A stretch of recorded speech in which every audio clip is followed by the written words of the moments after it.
Hi, Vaidya here. Appium Python script which opens the Gmail application, searches for a mail from BSNL, opens the mail, scrolls to the attachment, opens the attachment, finally downloads the attachment. This program is being executed on the Coolpad Note 6 mobile phone.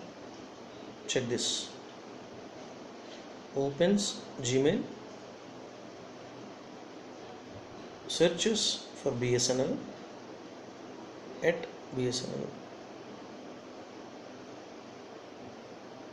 opens mail, scrolls to the attachment, opens the attachment, downloads the attachment.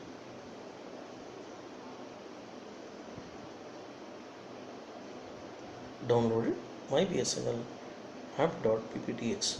You can check this from File Manager. I will show you the program anyway executed successfully here. I am showing you from File Manager. See my BSNL app.pptx. Time at 6:39 p.m. Thank you.